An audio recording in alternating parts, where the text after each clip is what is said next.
Maharashtra superfast news चॅनलमध्ये आपले सहर्ष स्वागत आहे। खास सत्याची धार लेखणीची महाराष्ट्रातील ताज्या आणि वेगवान बातम्या पाहण्यासाठी आपल्या हक्काचे चॅनल शेअर करा, लाईक करा आणि सबस्क्राईब करा। धन्यवाद। विनापरवाना मोर्चेकऱ्यांवर संगमेश्वर पोलिसांचा गुन्हा दाखल। गोवा महामार्गाचे रखडलेले काम तातडीने पूर्ण करावे या मागणीसाठी काल सकाळी सोनवी पूल परिसरात आंदोलन करण्यात आले। मात्र विनापरवाना मोर्चा काढत आंदोलकांनी परिस्थिती चिघळवली।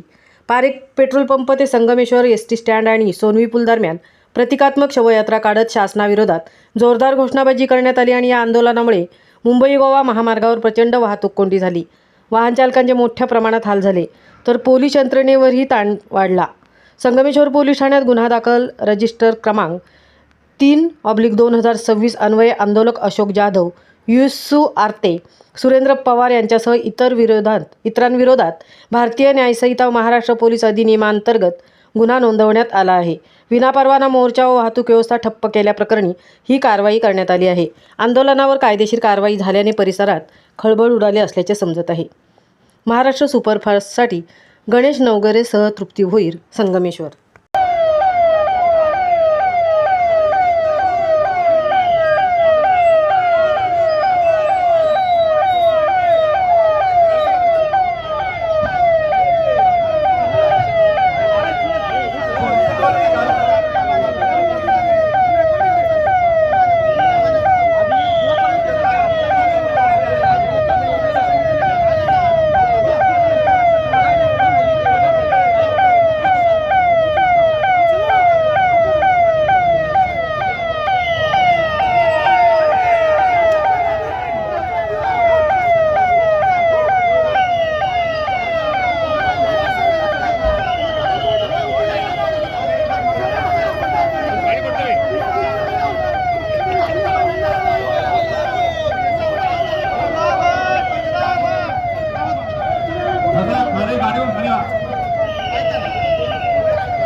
परंतु एका अधिकाऱ्यामुळे एका व्यक्तीमुळे मी सगळ्याला त्रास होऊ देणार नाही। तुमचा मान्य केलं, तुम्ही माझ्या विनंतीला मान्य केलं, धन्यवाद। परंतु एक मिनिट, तुमच्या आंदोलनाला एक तर इच्छा परवानगी नाही। पहिली गोष्ट, तुमच्याकडे कायदेशीर परवानगी नसताना तुम्ही बेकायदेशीर पद्धतीनं आंदोलन करतो। एक मिनिट, रेल्वेचं तिकीट काढलं आपण म्हणून काय ते कन्फर्म झालं? तुमची जबाबदारी होती, तुमची जबाबदारी होती, समजलं काय? तुमची जबाबदारी होती। ऐकून घ्या, मी हे बघा, हे सांगा मला, बघा तुम्ही काल मीटिंग मध्ये होते, 4 लोक होते मीटिंग मध्ये, आपण बोलवले, मला वाद घालायचा नाही, मला वाद घालायचा नाही। मी रस्ता रोको आम्ही पहिल्यांदा बघितलं नाही, आमचं हे आयुष्य याच्यातच गेलेलं आहे। लोकांना त्रास द्यायचा आहे, लोकांना त्रास द्यायचा आहे का आपल्याला? भरपूर।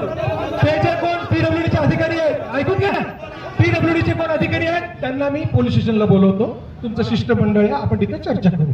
एवढं मी बोललो, तुम्हाला काल पण बोललो, आणि ते अधिकारी आले नाहीत तर बघा, माझं ते डिपार्टमेंट नाही येते तरी सुद्धा मी मागे मागतो, त्यांनी यायला पाहिजे होतं, जबाबदारी ओळखून घ्यायला पाहिजे होती, ठीक आहे ना? परंतु बघा, आपल्या बहिणींना लोकांना त्रास देऊन आता मी काय सांगतो, ते हजर झाले, माझा काही कंट्रोल नाही त्याच्यावर।